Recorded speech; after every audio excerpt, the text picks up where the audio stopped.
What you feeling about these gas prices, man? This shit is ridiculous. it's tearing me up 3 times a week, 300 a week. I'm telling them they gotta do something, or nobody will be driving anywhere. These gas prices are crazy, like crazy. Like it's gonna take $80-$90 to fill up. The United States got 30 years of a supply of gas and stuff that they won't even let loose. You know what I mean? And we suffering at the pump. They need to do something for people instead of for themselves. Change this shit. This shit is fucked up. That's all I'm saying. In a minute, everybody gonna be on the goddamn bike. On the issue of gas prices, after waiting for a long time to have enough chips in this country to finally get my electric vehicle, I got it and drove it from Michigan to here this last weekend and went by every single gas station and didn't matter how high it was. Yeah! Let them drink cake. No bullshit. Didn't matter to me how high it was. I got an $80,000 pension from the state of Michigan. $175,000 salary. I'm a millionaire anyway. Who drove you? Where the hell in the middle of West Virginia you gas up with electricity? I ain't sitting in no lot in West Virginia middle of the night gassing up on electricity for half an hour. Breaking news. That's no more bullshit. 500-600 miles. Bullshit. No bullshit. You can't go that far in a Chevy Volt. Man, who you bullshitting? Let them eat cake. Holy smokes. This outrage is brought to you by American Coney Island. I know what you're thinking. Prices are high. You don't know what to get daddy for Father's Day. You haven't even thought about it. No. You're dying at the pump. Here's what you do. Go to AmericanConeyIsland.com. Do it by, when is it? One of these Sundays. Is it Sunday? Next Sunday. Just do it now. It's Sunday by like noon, isn't it? Yeah. Oh, yeah, to get it shipped out, yeah. Yeah, okay, just do it by Saturday night at 9 p.m. You'll be sure to get a dozen famous Detroit dogs with... Why'd that go out? Don't be messing with the show. It annoys me, because I don't got an electric car. There ain't no electric car in my future. My power went out last week. Ugh. You got to pay attention to the prices driving by the gas What station. happened if there's a tornado? My power when I couldn't drive away? I got to be living in my electric car. But I digress. If you haven't thought about dear old dad, you know dad loves to cook. The thing about cooking is men don't do it. But whenever there's something to be roasted, there we are. I'll cook that. I don't get it. I do it. I'm like, I don't cook shit. But yet I'm the grill master. I tried to screw it up a little bit so my wife don't ask me to cook more other exactly. stuff. They think you're going for Cajun flavoring. Burnt. AmericanConeyIsland.com. A Coney kit with all of the fixins, the onion, the buns. What else in there, Red? The hat. The onion. And the dogs. And the dog. All made especially for AmericanConeyIsland.com. And the chili. And I forgot the chili. Proprietary chili. 105 years old. Old Greek family recipe. Not the one that comes in the case. They're just a recipe. Okay, thank you for that, Red. Now, let's okay. Karen. Yeah? You got nice cars. You got an electric car? No. Because I can't believe that United States Senator, what's her name? Debbie Stabenow. Debbie Stabenow. Yeah. I was thinking Debbie Dingle, Debbie Antoinette. Karen, Nancy's. Like, really? Hey, no Karen. Play that clip again in case people are just joining us late. It's a podcast. Nobody's joining us late. I just wanted to hear it again. That's fine. The goal. I do have to say, just on the issue of gas prices, after waiting for a long time to have enough chips in this country to finally get my electric vehicle, I got it and drove it from Michigan to here this last weekend and went by every single gas station and didn't matter how high it was. And so I'm looking forward to the opportunity for us to move to vehicles that aren't going to be dependent on the whims of the oil companies and the international markets. Oh, God. It'll be someone else's whim. That sounds so disingenuous, Charlie. I mean, it does. It is. Sounds like the next electric car commercial. Hey, well, look, man. We're in the bottom third of income in this state. That's what's happening in Michigan, right? We make about $60,000 per family. That's about what a electric vehicle car. When are we going to get that? Yeah, it's not like they're affordable. Unless you have a Tesla. I mean, if you want, what if you want to drive a nice car? You know, I mean, do you have to drive what? I don't even know what they are, but you know, they're not very appealing. They're not very attractive. No. I just want to talk about stupid representation. Who's the energy secretary? Former Michigan Governor Jennifer Granholm. That is correct. What in the don't hire people from Michigan. Don't talk about any of that. I mean, the big three's figuring it out. They're going down south. Yep. Abandoning us. Yep. Look, this is a clear case of the cart before the electric horse. You all know we pay attention to this grid in Michigan. Couple of statistics to remind you. We're 47th out of 50 states in the affordability of our electricity. We are 46th in grid reliability. We are 4th in power outages. We are 3rd in total power outages, and we're 2nd slowest in the country getting the power back on. We're not ready. No, that's why when you drive to DC, like that one example, that's why you probably power up in another state, right? Or, you know, you got to pay a couple $1,000 to get this stuff put in your garage. Yeah. No, that's what the if thing. You're a renter? And on top of that, your infrastructure might not even support getting it put in your garage. Man. But notice she said, you know, as soon as I got my chips in order, and I'm thinking like, what does she mean? Does she mean the electric chip? Does she mean her money? What is she talking about? Better made. Yeah, is she getting like green stamps? Every time she makes a trip, right? You save up for the new fucking Volt. Now, look, here's the other thing she said. We all know Europe's trapped in the trick bag because Germany decided to get rid of, you know, coal-fired plants, nuclear plants, and then they're all in with the natural gas from Russia. Yep. Right? How'd that work out for them? You're moving too fast. Everybody wants electric vehicles. Everybody wants less emissions, right?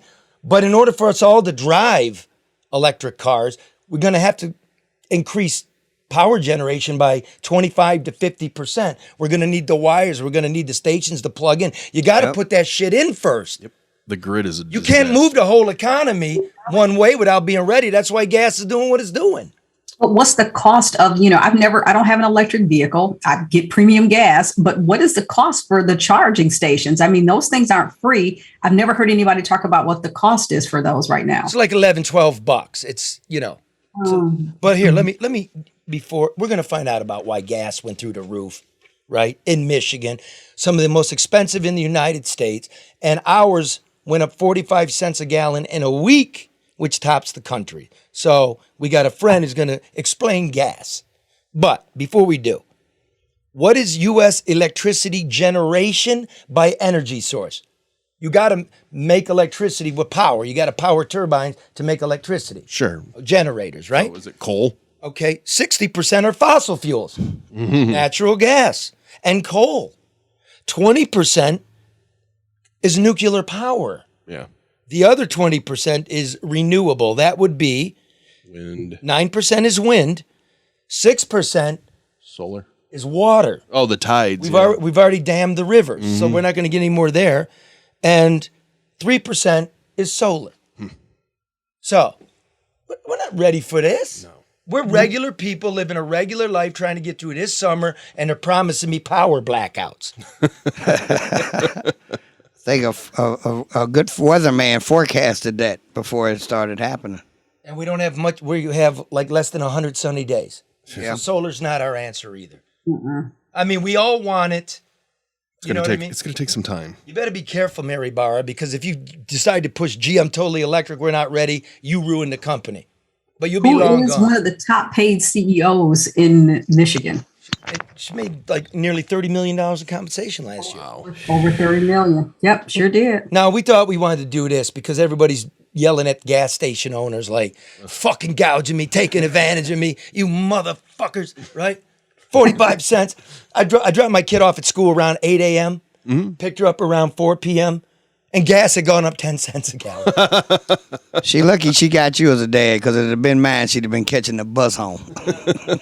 And then the next day, I'm driving, and it went up another 10, so it went up 20 cents in 24 hours, all along Woodward. Now, joining us, good friend Tom Kanja, who is the owner of Tell Warren Shell in Dearborn. What's up, Tommy? What's up? Thank you for having me, Charlie. You got it, man. Okay, dude, are you guys gouging us? Are you taking advantage of a market going up and down? How do you set your gas prices?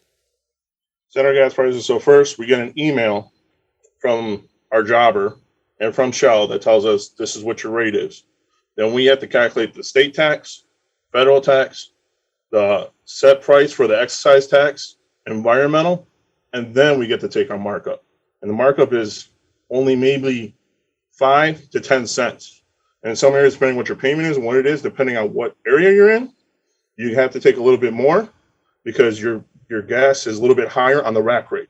So once the market sets, we get an email from Shell or BP or Exxon, whatever station you own, and it will tell you, hey, this is the price you're paying, and we got to calculate it. And then we say, all right, we'll take in 10 cents. And don't forget, that doesn't even account for any maintenance you got to do. So if you want to take 15 cents because, things your pumps go bad, things go here, you got to maintain that. So it's really not much. It's mainly what we get from Shell. They're the ones controlling what we have to put it in. So how does it go up 20 cents in 24 hours? That's what they email us. So last night it actually went up 12 cents.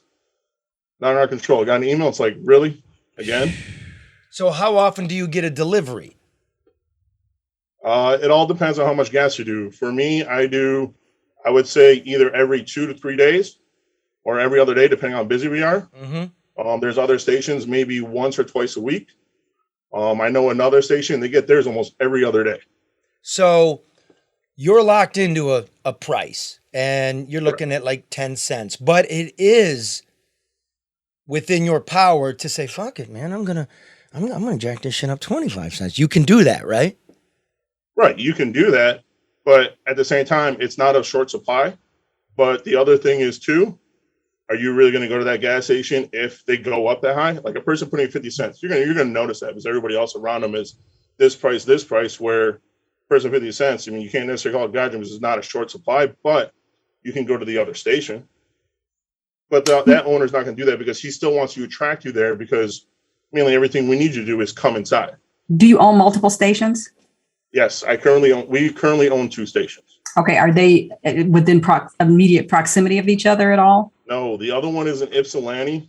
Okay. And this one here is in Dearborn Heights. So do you charge the same price? Because that station that we manage over there, sometimes our gas prices are a little different because there's like a borderline as to who you get it from or where the hauler picks up their gas from and gets delivered. So sometimes my price, like for example, last night my rack rate is $4.09. My brother out there sent me a text. His is $4.13. And sometimes it'll go lower, it'll go higher. It all depends on the area it's at. But Shell's the one that tells us that's what the rack rate is, and that's what you have to price it at. Tom, why is Michigan so much higher than all the other states? That I cannot answer. I'm going to go with the way the tax works and the environmental. That's the only thing I can think of, but I can't tell you exactly why it would be higher than the other states. What is the Michigan tax? Because a month ago there's talk about, hey, Whitmer, repeal the state tax. This will lower prices. She said no. Now she's thinking about it. Some people, I kind of thought, well, if you do that, why wouldn't the gas station owner keep it? Well, how would that affect the gas price? So there's 2 taxes. So you have the federal tax. That is pretty much a flat tax that I would get when I get my invoice from the hauler. I got to calculate everything here to figure out what that is. So usually it's about 18 cents. It can range anywhere between 15 to 20 cents, depending on the hauler. And then you have your flat tax that they give you as a prepaid sales tax. That's no matter what, 6% on the tax that I pay at the end of the month for my tax business tax that goes there. And then there's a whole nother equation you got to put in for the amount of different prices there is. The tax can fluctuate. So let me speed this up. Let me speed this up. Yeah. God damn, man, show killer. Look, Mark the fucking show killer. It goes like this. There's a federal tax, there's a state tax, and there's a state sales tax. Mm-hmm. The governor wants to get rid of the sales tax. Well, who, blah, blah. Yeah. I want to suspend the sales tax and the state tax. Gas tax, yeah. Those go to schools and roads and shit. So now the schools are going to suffer. Fixing the roads are going to suffer. It's a good thing we got all the fake Biden money. So you couldn't get rid of it. It'll be a wash. It'll be the same as it was last year, year before. Right? Okay. We're just dying. Now, Tom, everybody thinks you're gouging, and I know for a fact gas station owners drive around and they look at what their neighbors do, and that's part of it too, right? If Jimmy over there are gonna be the first guy to go over 5, then I'm doing 505, but I dare Jimmy to do 5. I'm staying at 499. That's part of it too, right? Correct. That has a little bit to see who's going to hit that one mark. Usually when it gets to the 99, we're kind of playing a little chess game. Who's going to go up first?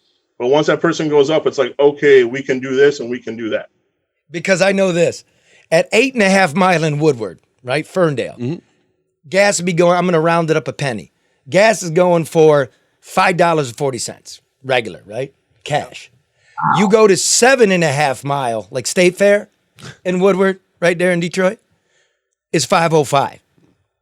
So, dude, how do you get 35-cent difference? What accounts for 35-cent difference? For half mile. I'm going to go with the area, depending on what they pay on their property taxes or their note for their building. I mean, everybody's different. So you got to look at that. How big well, you also have to remember my Sunoco there at State Fair in Woodward is where they dropped a serial killer off and the woman disappeared. I will tell you, as a person who stops and I pump my own gas, I'm going to look at the station, the cleanliness of the station, the location of the station. I would pay more if, in fact, I felt safer. I'm not going someplace that I feel like I'm going to end up having to walk, as a result of getting out and pump gas. So, does a station, have amenities inside of it? Is it clean? Are they courteous? That makes all the difference in the world to me. Tom, are you clean? Are you courteous? Do you have amenities? Are you safe? Yeah, we are. I mean, she kind of nailed she nailed it on the head right there. I'm not gonna try to say, hey, this is the way the female or whatever woman wants to how they shop for gas. But my wife is one of them. Yep. She will come to my station, but she doesn't care to come to my station. She'll go to the one closer to home. She likes the way it looks and everything else. Where's your wife get gas? Where's your wife get gas, dude? But I'm not going to argue. BP. Wait, where's your wife get gas? She gets gas at Costco and then the other Shell and BP station. Fucking traitor. I said BP. Costco. Everybody's trying to save Charlie. Tom can't afford his own gas.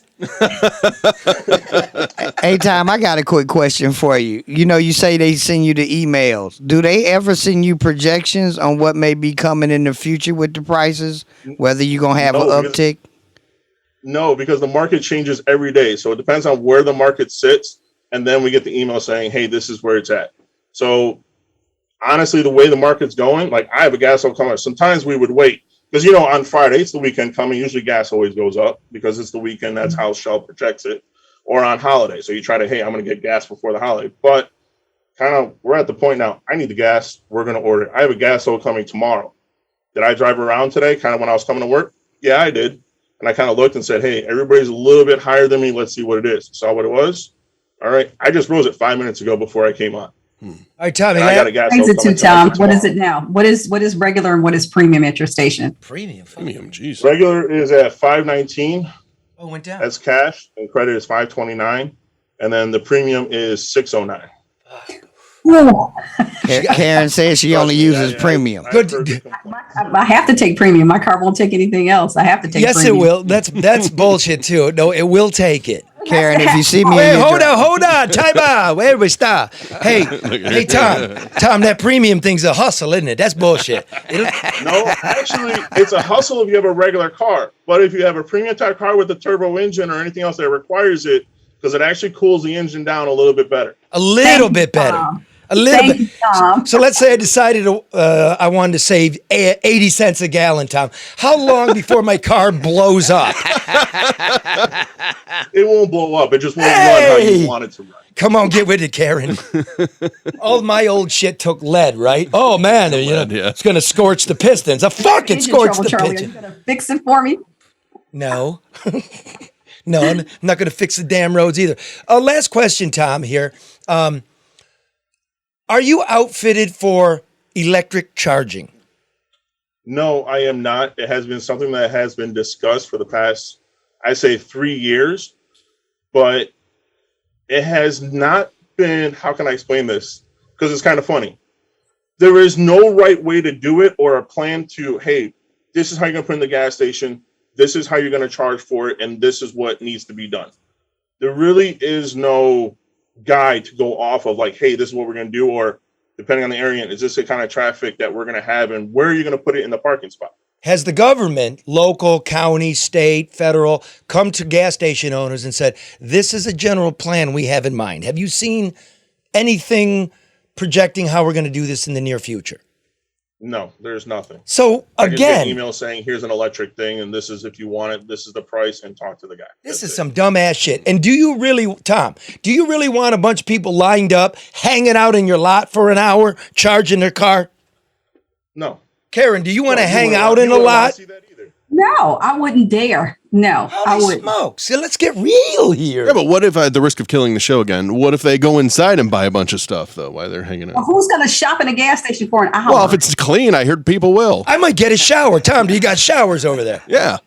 No, I'm not a highway station yet. Maybe some Would you hose Charlie prostitutes. down? Yeah. Some prostitutes. Prostitute. Peep booths. Hey, while you're sell charging beer. up. You got time. You know what I mean? Like, hey, free peep booth with your charge. This is Featuring Tom. This could be great. Guys, this is going downhill quickly. How many No, there's- show there's a killers do lot. we have on this show? There's a lot that they have to figure out what they plan on doing, what we would have to do as owners to get you to charge your car. They got to get the charge down to at least anywhere between 8 to 10 minutes to get you a full charge to get you where you need to go. Because like Karen said, she's not going to sit out there for an hour or half an hour to charge her car. Or let alone, let's say I make friends with the restaurant next door or I have a place to sit. Doesn't guarantee you want to eat at that place, or even if you're hungry, you're going to want to sit there. I mean, how many meals do I got to get fucking get moving? Right, get a full tank. Listen to the interpretation of what Tom has very tactfully said. They don't have the slightest idea what they're doing. They don't know, and it's falling in our lap. But the government doesn't know. 100%. Everybody remember that. This is just nonsense. Everybody running stuff is a clown. Like, get a plan. Let's get serious. Yeah, let's go electric. This is going to take, right, Tom? It's going to take a decade to make the investments and think it through and expand energy production. We just don't just start buying cars and listening to old Graybeard up there in the marble corridors of Washington, D.C. It's ridiculous. Get with the real people. Okay, thank you, Tom. You can stay with us here because do you remember when Governor Whitmer wanted to raise the gas tax by 45 cents? Yes, to fix the road. Could you imagine it'd be $6 base? Could you imagine? Okay, hey, Mark. Yep. Stop killing the show. I'm talking to Joe. play the clip All right. of when Whitmer was running against Schuette for governor, and he challenged her on her road plan that didn't exist. Now, Gretchen Whitmer wants to have a 20-cent gas increase. Senator? It's ridiculous. No, it's not. It's nonsense, and you know it. No, that's Here's what the you thing. said. I have talked to people all across our state. There was a conversation that I tell often because it's why I say it's time to fix the damn roads. 45 cents. No, that's bullshit. 20 cents. Yeah, I didn't say that. I didn't say 20 cents. It's 45 cents. Right. That's what you're driving to work in her electric limousine paid for by us. I forgot my homework. Why don't we just jack it up 45? Wow. Tom, what would that do to business? Oh, that would hurt everybody. Just like I said, I'm a customer too. Don't forget, I still got to pay for my own gas here at the station. It's not free. Well, the one you sell to me, but you go to Costco. Sometimes when I have to go pump my own, I'm like, really, that hurt. Got to go back down memory lane. Oh man, when I first bought this car, I was only pumping $30, $20 to fill it up. Now I'm putting $60. What happened here? Yeah, boy. I remember when I got that Econoline van. Oh, I put more miles on the couch in the back than I did on the motor. You know what I'm saying? This is the 80s, bro. I had the zipper pants and shit. Charlie. Yes, show killer. Oh, let me kill it again. Tom, are a lot of people coming in and like bitching at you personally or your employees as if you couldn't control this? Are they just putting their frustration out on you? Some people do that don't understand, try to explain it. It is what it is. But most people, I think the way things are going, everybody kind of understands that it's really not in our control. It never has been, and it's not. Okay. So don't hate. They might do a nickel, but he's doing 10 cents a gallon. It's That's his business, surprising. and he's a customer too. It's surprising. He's not passing it on. And right quick, because you mentioned earlier, and I don't think you really explained why you want customers to come in. Tell the people why it's important for them to actually walk into the gas station. Because we have goods and everything else, and it's not the gas we make money on. It's more for you to come in, and it's a convenience store. Because That's what we actually make most of the money on everything else. Is the goods Gouging you buy me and on the everything fucking else. ho-hos. It's convenient for you to get your stuff and be in and out and get everything you need. The gas is not what we actually survive on. It's not really the maintenance we got to do and what we got to pay a year to like, hey, have the license and fill it up. It barely covers that. It's everything inside that we get the money from. But gas is what we survive on. Right. And I think the leadership must understand that, and that we must have a plan in place. And that's what I'm expecting to get done. It doesn't exist. You all heard it. This is Tom Conja, owner of Tel Warren Shell down in Dearborn, basically at Telegraph and Warren. Right. Give him some business, please. Does your And machine work like, your pay at the pump? Does that work? Yes, but they haven't updated the tap to pay, which is kind of a little upsetting from the Shell side. Okay. I had it installed a year and a half ago, and they still haven't updated the technology for you to tap and pay. That's something we're upset about over here. Because, when I pull up, if it doesn't work, they say you got to come inside, I'm out. Yeah, but that's not all on us. We try our best. I make sure everything's maintained to work, but it could be a chip error or something. But we try to do our best. So that is like how you said, you guys come out and use your credit card. We try to make it so this way it always works. It's not always in our hands. okay, and clean the toilets, Tom. Just do that. And no prostitutes for Charlie. Yeah, none for me. Never paid for it, never will. Not directly. Now, moving on here. Tom, you want to hang, please? You're an enjoyable guy, The Mackinac Policy Convention, that thing where politicians, corporate heads, and reporters get to bed and roll around in the mud with each other up there on Mackinac Island, right? Pretend they're doing stuff. Super spreader! I called it. I'm like Nostradamus. You got my tweet? Yeah, it's up on my screen. Well, okay. What's it say? Go ahead and read it, Mark. It says Michigan reporting 2791 new COVID cases each day this week. The CDC recommends masking up. So why weren't you wearing one at hashtag MPC22? Gretch, that's just science and data. Super spreader event? Oh, and one more thing. Hashtag justice for Johnny. Justice for Johnny. I was about to ask why is Johnny Depp on the picture. Well, because he sent it on June 1st. Because he and Whitmer look alike. And it was all breaking. But He had to cut through that day, yeah. it was all news piling up. So now we know at least 40 people got COVID up there, including Secretary of Transportation, Pete Buttigieg. Hey, Pete, you're up in Mackinac Island talking about abortion. It's got to do with you in any way, shape, or form, right? Gas is $6. The airlines keep canceling flights, and you're up in Mackinac Island catching COVID, right? You've got media personalities, you got reporters. 40. The reason I bring this up. This week, Michigan is averaging about 3,000 COVID cases a day and about 18 deaths, okay? All through the pandemic, if you average every day, we were suffering about 40 deaths. So the death rate is 60% lower. It's about 40%. That's pretty high.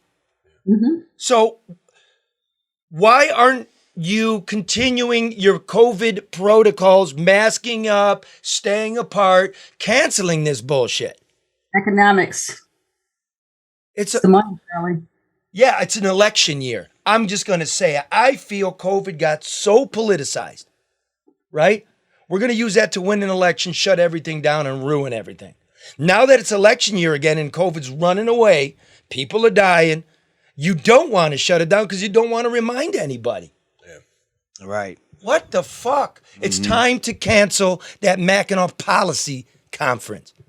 It's over. It's done. It's incestuous. What, do you agree with that, Karen? Yes, I would, Charlie.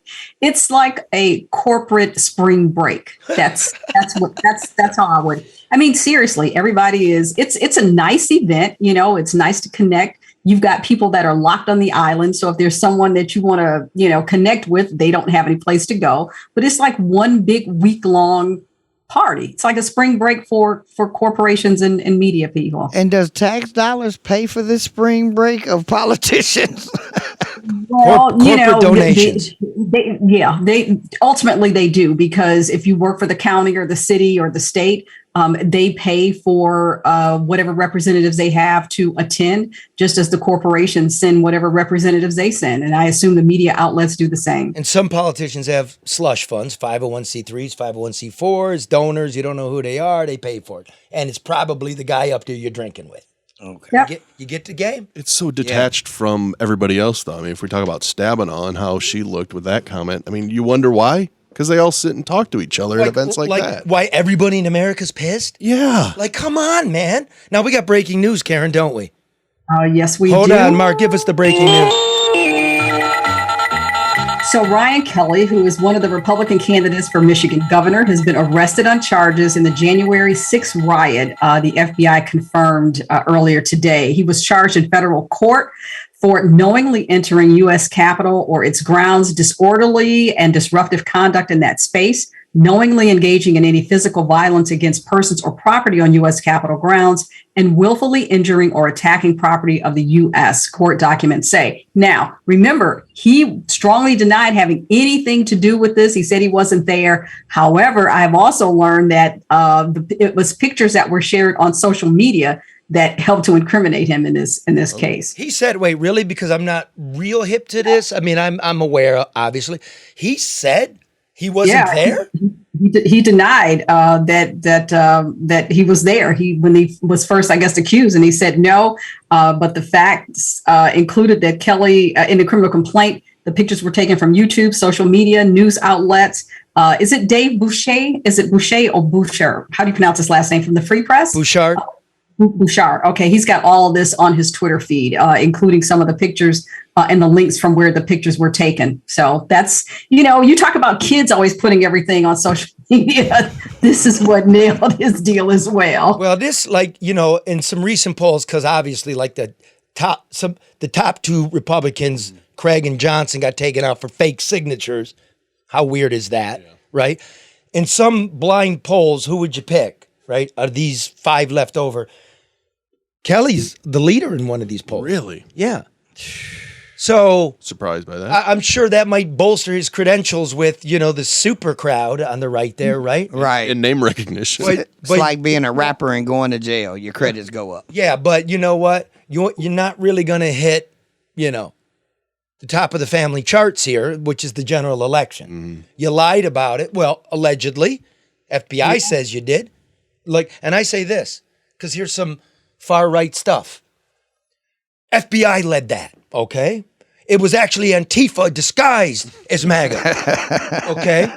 I say this, if you tore some shit up, if you actually did it, then I don't care who you are, go to prison. Yeah, it's pretty simple, isn't it? Yeah. I feel bad for other people caught up in that who wandered in there. You know what I mean? Like you came in after and went, whoa, goddamn, look at this. All right. They think it was a tour? Well, I will admit, I, as an observer, might go in and look. I wouldn't take stuff. I wouldn't break stuff. Right. I wouldn't punch cops. If the doors are open, I might take a look.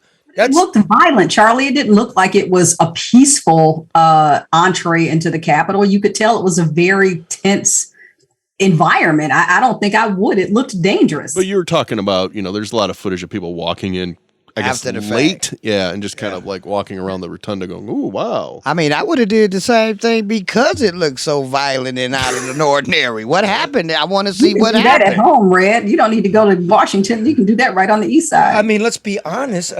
Credentialed press went in there with them. Right. And I'm to my heart press. And what is press? It's a curious person. Mm-hmm. I want to witness events in life. Right. So I have a different thought about those people. But you broke shit. Yeah. You threatened shit. You participated. I'm sorry, man. Stole shit. Yeah. That's where I'm at. So this guy, wow, I'd pretty much say you're done. And if you lied, you're definitely done. Yes. That's amazing. Wow. Okay. Says Karen. Okay, now next up is, the rant brought to you by Luke Nowacki, who reminds you, you don't know nobody in Washington, City Hall, county government. You ain't getting no sweetheart contract. You don't get a no-show job. You know, who cares how well your kid does in high school if you know people in the government? You're hooked up. Every two-bit lawyer, everybody taking a dime. But what if you need to save up for that electric car? What about your dime? Yeah. How you gonna get? You gotta invest, and things are wild right now. Get some professional, honest help. A guy trying to help you retire, help your kid get to college, knowing your risk ratio. Yeah. What you want to do. That's Luke Nowacki. You all know that. 248-663-4748. Grow your assets, annuities, retirement accounts, and college savings plan. Call Luke Nowacki now. 248-663-4748. All right. Matter of fact, tell me King to stop by. So, Karen, I went downtown, just the other day, and a plastic bag was blowing along Woodward. It's making an eerie scratching sound like a dog's nails on linoleum. This storefront's for lease. That one's vacant. You know it's bad when the Church of Scientology is empty, even as Tom Cruise, the Alpha OT-8, is out with his blockbuster Top Gun Maverick. Yeah. Nobody's walking in or out of the Guardian building because even county officials seem to have figured out that you can scheme virtually nowadays. If you're being honest with yourself, if you listen to the No BS News Hour, you knew downtown might turn out this way, comeback city, because it was based on borrowing and unsustainable expectations and pyramid deals paid for with the public's dime. You can call it the debt on time development. You can call it can't lose corporate socialism. Call it what you like. But all it was going to take for the restaurants to close and the office towers to empty was a ripple in the subprime auto market or a pandemic or some clear-headed thinking about the federal government purchasing its own debt. That morning I was downtown, even the pigeons were gone. Now, I'd been subpoenaed for civil court, yes. So I'm there. I don't know why I have to appear in person as an ancillary witness in a run-of-the-mill workplace dispute. COVID's still raging. They don't have in-person murder court anymore. 6 dozen guys have been cooling their jets in the county jail for 3 years, waiting for a trial by their peers because even the judges don't want to catch the corona. And the Oxford mass murderer, what's his name? Ethan Crumbly. Alleged mass murderer Ethan Crumbly. Even he gets to appear via Zoom. But for some reason, we're supposed to pack ourselves into a 9th floor courtroom with dirty windows. I'll say this. The judge is a good guy. He's tan and clean and shaven. He welcomes the 26 potential jurors who are crammed into the public box like a dozen eggs in a carton. We're breathing all over each other while the judge sits in a plexiglass box looking like a cashier at a liquor store. Nobody's happy to be here. One prospective juror, Dave McGlynn, doesn't like the government and he thinks it's all a waste of time. I don't trust any of you, he tells the lawyer. You trust me, don't you? Asks the judge. I don't know you, says McGlynn. And McGlynn is excused from jury duty. Good answer. Out in the half-empty hallways of the Komene Young Municipal Building, McGlynn's suspicions are confirmed. The news is beginning to percolate through the marble corridors. Mayor Mike Duggan has stuck his beak in it. Again. This time, Rob Snell of the Detroit News reports His Honor outed an FBI informant. As it happened, disgraced former city councilman Andre Spivey confided to Duggan that he, Spivey, got caught on an undercover recording accepting a bribe from a towing contractor. Spivey, in turn, gave Duggan the name of the towing contractor, and Duggan proceeded to give the towing contractor's name out to a handful of others all around town. Now, in a hastily convened press gathering at the Mackinac Policy Conference, which I like to call his perp walk, you know, the policy conference, that annual orgy of oysters and self-importance. Duggan admits that he spread the towing contractor's name around town, but insists he does not know the man was an undercover informant. He even characterizes the bribe given to Spivey as a loan that his favorite councilman simply forgot to pay back. Okay. Nobody in the municipal building was buying that one. Not the sandwich guy, not the janitor, not the security guards. Who else but the towing contractor would have been taping for the feds? A potted plant on the table? Up on the 11th floor, the doors to the mayor's office are locked and the lights are off. And then an 11-year-old boy there to protest with adults a lack of affordable housing in the city giggles at the sight of the heads of the mayor's aides bobbing in the darkness, checking to see if the coast is clear. Oh, man. And never. Now, Karen, this week in her Detroit News column on Tuesdays, blasted it. Told you exactly how this shit works. Karen, why do we have this? You know, Charlie, my take, and let me say this first. I got a ton of calls, text messages, and conversations as a result of that piece, and everybody agreed. But that's the problem. Everybody knows what's going on, but nobody wants to say anything. I had a couple of people say, yeah, if I weren't involved in this project, you know, I'd talk. I'd say, but everybody's paid off, Charlie, in one way or another. That is the bottom line. You know, whether it's a job, whether it's a contract, whether it's proximity, whether it's access, whether it's the perception of having access or opportunity. And nobody wants to jeopardize their little piece of the pie by speaking up and speaking out on something that really stands to ruin the entire pie for everybody. So it's good, old boy. Scratch my back. You know the corruption's going on. You know the people are getting raked, and the people in a higher position do nothing because that's how they eat. Yeah. Somebody said if they said the things that I am privy to, SMH. I mean, those are the kind of messages and calls that I got. I mean, people know, and you know, some of the readers were like, well, if you know all this stuff, why don't you say something? Now, one, I'm not an investigative reporter, and two, I would never violate somebody's trust. These are truths that they have to speak. That's not something I can't violate somebody's trust for sharing these things with me in confidence. That's not how I function. But the fact that you're saying it, and the fact that you've been around, and I know it exists in city and state politics for so long, it made huge ripples what Karen wrote. For somebody like Karen to go, look, it's time to say it. Red, why is your neighborhood so fucked up? Right. And for those that's asking her why she's not saying anything, that in itself is her saying something. Ooh. She's saying, hey, overall, I'm not pointing no fingers. The system itself needs to be cleaned up and straightened out.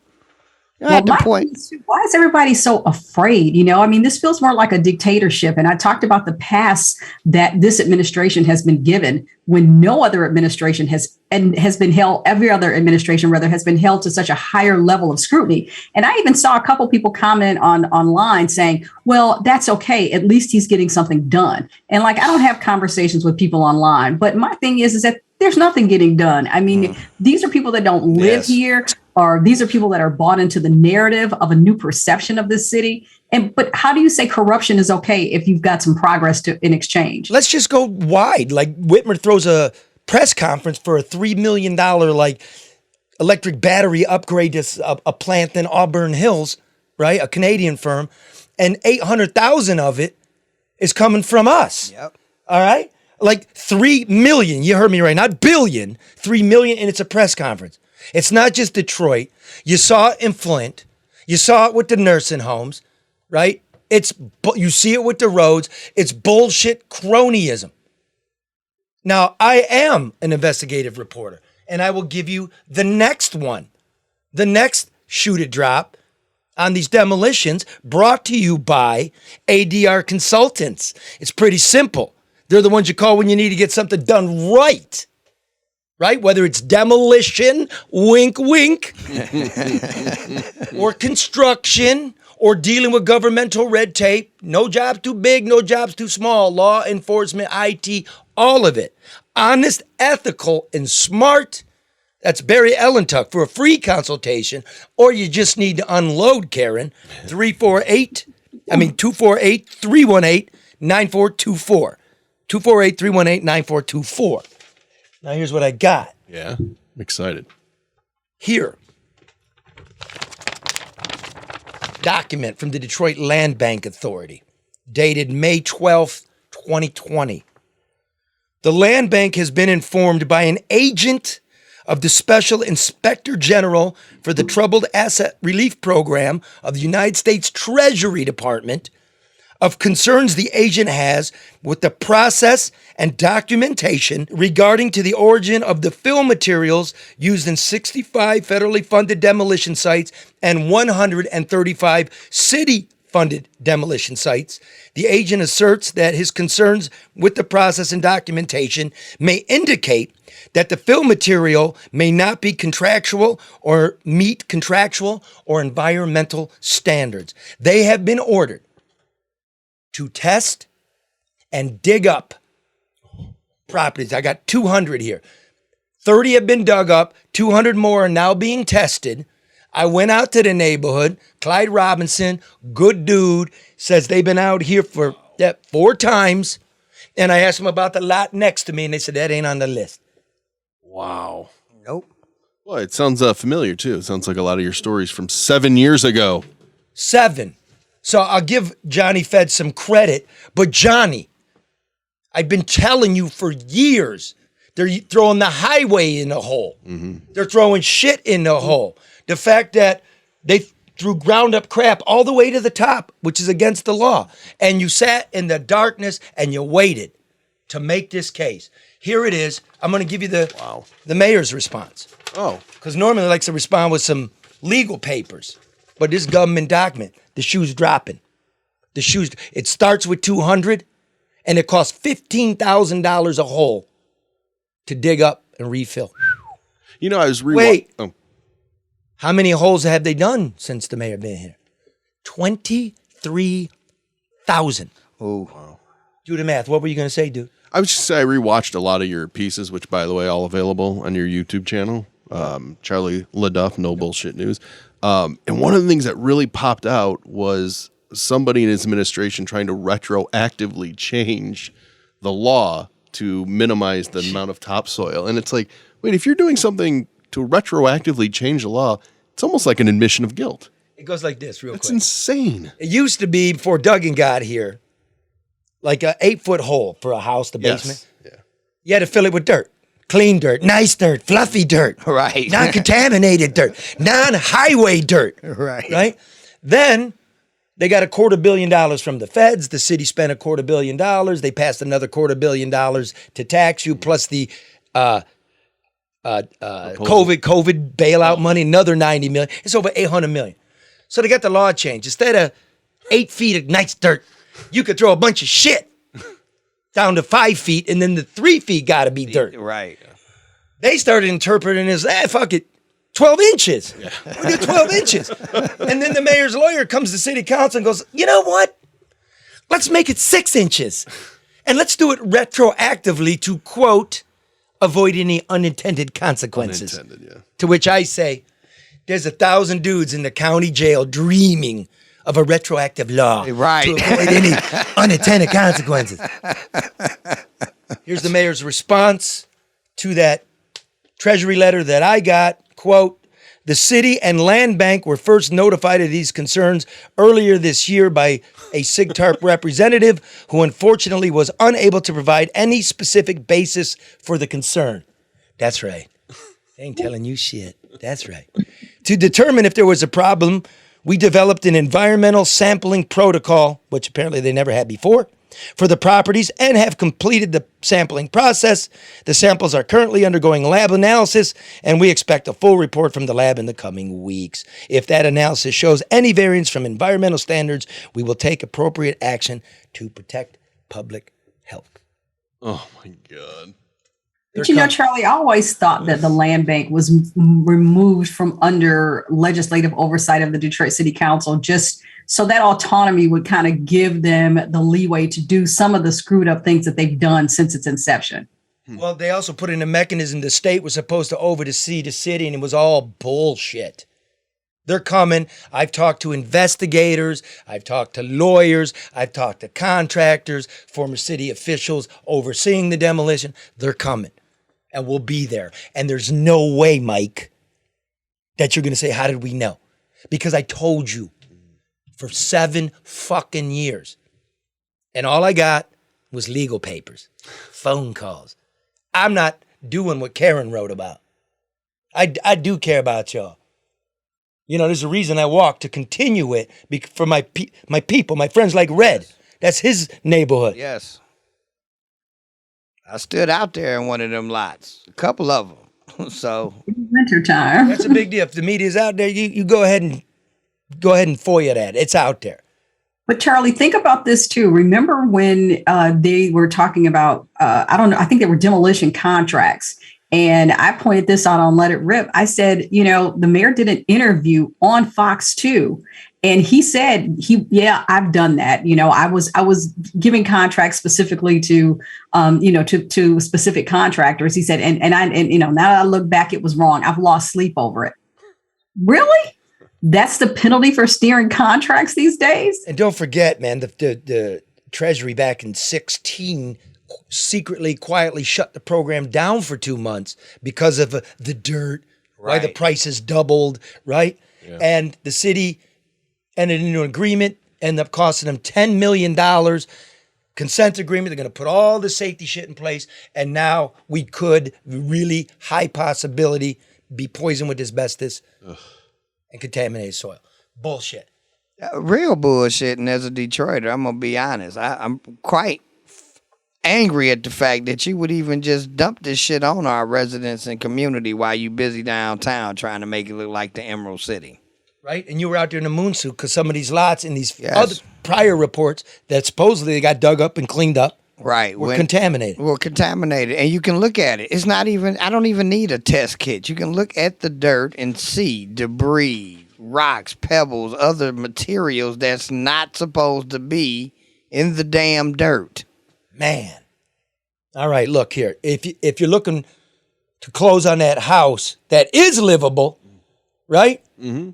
You call David Hall Mortgage. He'll help you out. 866-CALL-HALL or online at callhallfirst.com, right? Yes. You're buying, now it ain't going down. Now's the time. Stock's loosening up.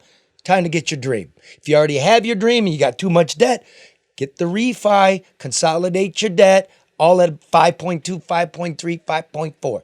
Better than paying $25 on a credit card. Not a bad rate historically. It really isn't. Not for the past decade, but historically, that's a good rate still. I got mine at 7. I thought that was good. Yeah. That was a long time ago. Mm-hmm. All right? Just give them a call. Let's see what they can do. There's thousands of dollars equity in your house. Take care of yourself. Take care of your kids. It's going to be hard to buy a house in the future. Yeah. Right? You go to David Hall Mortgage, 866-CALL-HALL or online at callhallfirst.com. All right. Now, finally. Little update. See, we like to do Democrats, we like to do Republicans. The Republican nominee for Secretary of State, Christina Caramo, hasn't gotten back to us, right? Can you show us proof you were actually at TCF working the Trump-Biden 2020 election? Now, haven't heard back. I have no reason to doubt that she was there. Okay. But just fair. Provide documentation since you want to call it out. I know this. You start out by saying you were like adjudicating challenge ballots, right? Mm-hmm. We got a clip, right? Let me just say this before we play this clip. I went back all the way in 2020 and looked at your social media. You weren't calling out 150,000 ballots coming in. You were there. You never said anything. You went on Lou Dobbs in December. You didn't talk about 150,000 fake ballots. You talked about some minutia bullshit that you don't quite understand because you never worked in this and now you want to be the head of this. Okay, so we can play that, but again, no mention of it. You filed a document saying you witnessed fraud and you said in it, you witnessed containers coming in between 3 and 3:30. Exactly what I always said. Now I went back and checked the tape. How many actually came in? About 14,000. And they should have come in because those were the last ones. 172,000 absentee ballots were processed. If 150 had come in at 5 in the morning, that means for the last 2 days, we only processed 28,000. Don't make no sense. Yeah. You were there processing them, so you knew it was more than 20. Your math don't make no sense. But here you're on Lou Dobbs. You witnessed 150,000 fake ballots coming in, and Here you are to tell Lou about dumb shit. I'm a poll challenger, and I was at the adjudication table. So basically, if there's any kind of inconsistency with the ballot, say a person voted for more candidates they were supposed to, or the tabulator couldn't clearly pick up who they voted for, that ballot would come across the adjudication screen. So a ballot came across the screen first where it was the person that voted for Joe Biden, and they voted for the Green Party candidate for president. And the poll worker gave it to Joe Biden when that should have been quarantined and tossed out. So it heightened my attention. Then a ballot came across the screen where it was straight party ticket Democrat, straight party ticket Republican. And then the poll worker was deciding to give it to the Democrats. And I said, no, I'm going to get your supervisor. I'm going to challenge that ballot, which at that time, her supervisor came over and deferred to her, asking her what she thought, which it didn't matter what she thought because it was completely illegal. The ballot should have been thrown out. And the girl wanted to give it to the Democrats. To make a long story short, I went to get the supervisor who was overseeing the 10 p.m. to 5 a.m. process. So this was roughly about 4 a.m. when this occurred. The gentleman's name I forgot. Oh, I thought that was. I went to go get him, and he deferred to the girl again, saying, what did she think? And it was gross because it didn't matter. The rules are that ballot should have been thrown out, and she wanted to give it to the Democrats, and he was giving her the green light to do so. So then I asked a simple question, well, why give it to the Democrats over the Republicans? And that's when the argument broke out between me and the man, because he began to scream at me, telling me that I couldn't talk to her, and told her to push it through. And he told her to push the ballot through even though I objected, and it was an illegal vote. Massive fraud. You know, I like Christina. I've been on Let It Rip with her a few times. I like her as super smart woman. But I think that she would do much better challenging the lack of process to maintain integrity in the voting process overall, as opposed to, you know, continuing to recycle this same fraud argument that so many Republicans are hanging their hats on. I mean, at this point, it's time to move forward. I think it's been proven otherwise, that there was no fraud, that, you know, Biden, whether you like him or not, won the election. But I think there's so many other pegs that, you know, she could actually hang her hat on and actually be more effective on. I agree. Yeah. I mean, I think we're trying to point all that out on this program. That's really what we're doing, right? We're not partisan. But when I listen to somebody go, I'm bickering over a ballot at 4 a.m. when they're right under your nose at this point, there's 150,000 fake ballots, and you're arguing over this. Now, here's the other thing. If you really understand the process, you put a piece of paper in it, and it's got, I vote for full ticket Republicans, and I vote full ticket Democrats. The machine is going to reject it, period. It doesn't even come over to you. It's automatically done. So I don't know how somebody's like, I just give it to Biden. It doesn't work that way. That's like, everybody remember those bubble tests? Yeah. The SAT? Yeah. This argument that she's going by is, if I fill out question number 1, is it A, B, C, or D? And I fill them all out, I'm going to get it right. Why isn't everybody getting 100% on the SAT, just filling all the bubbles out? The machine is going to reject it. So once again, two human errors doesn't equal widespread fraud. And just like people that look at her and go, what an idiot. That doesn't mean she's an idiot too, right? You said she's a smart woman. She's a smart woman, but I mean, come on with the playing around. I'm just sick of the extrapolation to a bigger fraud, or, you know, labeling person by their one thought and idea. It just drives me up. I want to keep it simple. They all got a barcode. Yeah. They're all registered. Period. Think about this too, Charlie. You got to remember, when you are endorsed by someone, or if you're being supported by the party, or someone is contributing to your campaign, they're in your ear about part of the platform for your campaign. So that could be part of it too. You know, Trump actually endorsed her. Maybe he's driving that conversation because she is a smart woman. And there's so many other things that I think would actually accelerate her campaign beyond this conversation. Yep. And again, you're welcome to come on. We'd love to have you on, because we want to see how smart you are when you're talking to somebody that knows what's going on. But this time, you don't just turn on a tape and badger me and then put the hit out, because we're going to do this all summer long on every one of you. And look at this. So I'm looking it up. Did she vote? There's no record of her voting in 2020. I'm quite sure she did. Then I looked up me. I know I voted in 2020. There ain't no record of me voting. So we go back to Benson. Why isn't there any fucking? Where's the record of us voting? I can tell you who did vote. William Bradley Sr. The 118-year-old dead man. He voted. Isn't that a better thing for her to talk about? Like, hey, I voted. Why does it say I didn't? It's a mess. Yeah, and Ricky has some great commercials. on that. Right. That's what I was gonna say, Karen. He's capitalizing on that. Rinky, yeah. Because it's the only guy with money. The only guy with He can avoid us. So let's review. Zombie actor. Benson G's. Karamo G's. Kelly G's. Whitmer G's. Stabenow. Can I get a ride? Duggan. We'll see you next week. Deuces. Deuces.